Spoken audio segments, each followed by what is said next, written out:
you're talking about feed, how much of it now, I mean, we've had a couple good years in dairy and the future's not looking as bright, so we have a shift, but can you walk through in good times what the practices typically are between, supplementing their food versus harder times? What do they typically change their practice to? Is it more, homegrown? Do they need to change to other products? What does that typically look like? During periods of time where I won't say making money hand over fist, because I don't think that's ever the case in agriculture, but where we can pay our bills and there's a little bit left over at the end of the day or at the end of the year to pay ourselves. What I'm seeing and what we're seeing is reinvesting in the facilities, maybe a little bit of expansion and growth. And we're also seeing investment more on a day-to-day and week-to-week basis in maybe feed ingredients and technologies, or perhaps higher quality seed, higher quality feed ingredients and components, just to gain a little bit more in efficiency, to have those cows be capable of producing a little bit more with each mouthful of feed.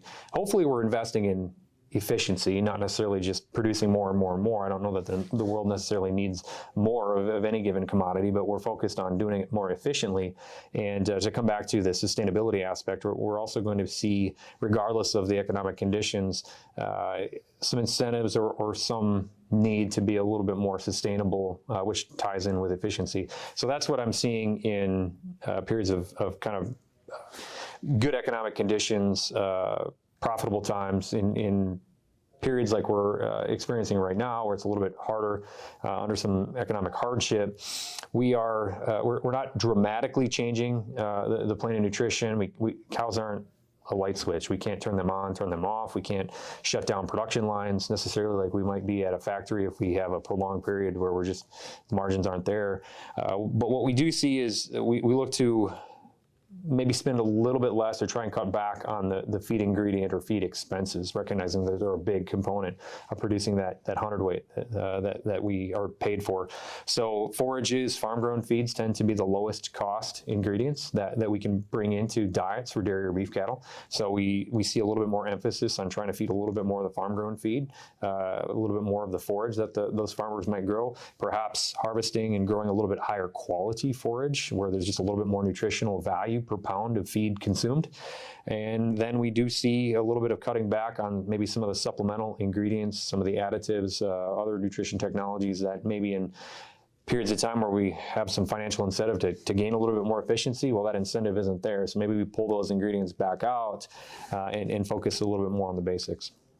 I know here at Legacy, whether it's their alfalfa ration choice and specifically triticale, how do those particular things fall in? I know you mentioned like alfalfa needing to be able to last through winters, to be able to be around for 5 years. Mm-hmm. What are some of the intricacies that they need to be considering if they're going to pivot to going back to growing some of their own feed?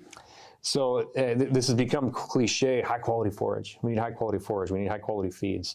Where I think we can pivot and think a little bit differently in terms of producing farm-grown feeds, whether it be forages or grains or other, I guess, soybeans or corn grain, is optimizing the amount of energy we can harvest per acre. Because our dairies are more of an efficiency mindset. And I think on the agronomy side, as we look at our crop farmers, they've been maybe a little bit more forward-thinking in terms of efficiencies per acre or gaining efficiency per acre, whether it's bushels per acre or perhaps maybe even marketing some carbon credits or capturing some incentives to cut back on greenhouse gas emissions. And so I'm not going to go down that path necessarily, but we don't, or we'd stand to benefit a little bit more. So I think in the dairy industry, when we look at what we're doing with an acre of ground and can we capture a little bit more digestible yield? Can we capture a little bit more energy value or energy yield from that acre of ground with some alternative strategies? Maybe it's double cropping, maybe it's considering some alternative forages or different strategies rather than just our traditional row crop or corn and beans or corn and alfalfa. Maybe there are other ways where we can get another half ton, another ton, maybe another ton and a half of dry matter yield out of that acre without destroying the soil structure. That's the path forward. That's perfect. Now, some of the other things I know you talked about during your session were some staffing changes. So some of that may be having to let go a nutritionist and trying to do it on their own.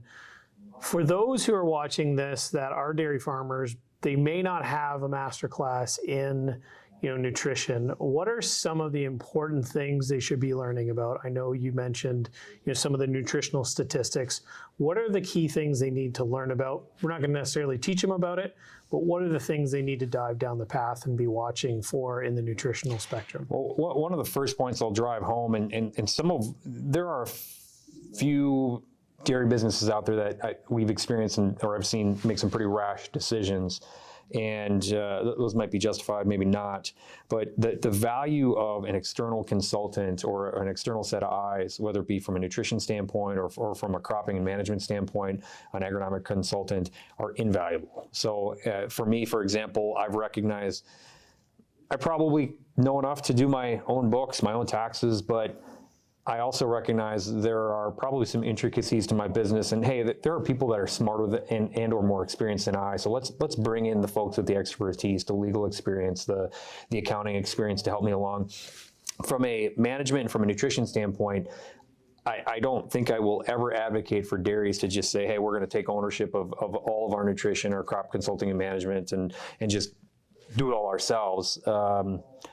I think we can probably take some ownership of some more of that responsibility in some different aspects, but there's always going to be value for some external consultant to come in and help us get a little bit better in our business with maybe some things that we haven't considered. So now with that said, with the dairies that are looking to be a little bit more aggressive and maybe take a little bit more ownership of different aspects of their business from their crop management through their animal nutrition, understanding that comment I made before, or the topic I made before, it starts with an acre of ground. And then what can we do to optimize the energy yield per acre with economics in mind? We don't necessarily want to just grow the most tons to grow the most tons. If we have to pay 2x to get that done, is that the best decision? We want to grow the most economically efficient tons we can, which generally is going to be the most energy yield per acre, provided we don't spend a whole lot. And then understanding that fiber content and starch content and sugar content are probably the nutrients to focus on in terms of animal nutrition, and we can't necessarily, there's been a lot of discussion in the last 30 years, 15 years about fiber digestibility. Improving fiber digestibility in our forages, that's certainly important to gain a little bit more energy value per ton or per pound of feed and put cows in a position to eat a little bit more, but we can't necessarily ask for a bunch of fiber digestibility or a big gain in fiber digestibility at the expense of sugar or starch, where we give up, say, grain yield or energy coming from other nutrients. So as dairy producers, I think spending a little bit of time on not becoming experts in feed and forage analysis, animal nutrition, but understanding that fiber and starch and sugar are the nutrients that will drive milk production, and we want to produce the most efficient, economically efficient amount of those nutrients per acre that we can at lowest cost. I'm kind of going on a rabbit hole and trying to artistically weave this together without saying, hey, let's go do anything crazy and rash. Yeah. But fiber, starch, protein, just understanding those nutrients and then digestibility, that's where I think we've gotten off the tracks over the last 5-10 years and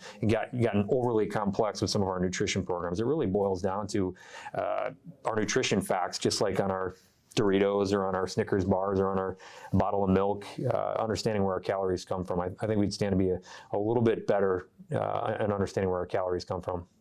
Now, who would be the ideal team, if they're running a little bit leaner? Who are the types of consultants or, seed people? Like, who should they be bringing to the farm to get the type of advice they need to run a more successful operation?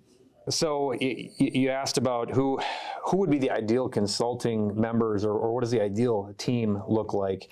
I'll put it in terms of responsibilities or expertise rather than saying, hey, we need a teammate to occupy this area, but somebody with agronomy experience, so a crop consultant type mindset, obviously financial and business management experience, nutrition management experience, and between the crop management and the nutritional management, there may be some overlap there because a lot of what we do in the field will influence the plan of nutrition with the feeds that we have available and that have been stored on farm. We will need some sort of veterinary and reproductive experience or advice, and perhaps a farm management, just general farm management experience, but that experience usually exists on farm in the farm manager or the owner. So really 4, maybe 5 different areas of expertise coming together, and probably forgetting one that somebody's going to call or text me on and just say, Gazer, you forgot this. What are you doing? You're just killing me. But nutrition, crop consulting, management, veterinary, reproduction, and then whole farm management generally would be 5 areas to ensure that you've got some pretty high level of expertise or somebody coming in with some new ideas in those areas. Awesome. For me, this has been a master class of getting caught up. What's the best place for people to follow you, learn more, ask questions? Well, I don't have the biggest following on social media. I'm out on Twitter. You can find me at my full name, JohnGoeser, John Gazer, or spelled like Gozer, at John Gazer on Twitter. Find me on LinkedIn. Outside of that, by day I work for Rock River Laboratory. I also do a bit of private consulting by way of Cow's Degree Consulting and a little bit of work with the University of Wisconsin. So if you Google me, you'll probably find a way to get in touch. Hopefully we can continue to expand our network and reach and help our producers make a buck. Sounds good. Thanks so much, John. Thank you.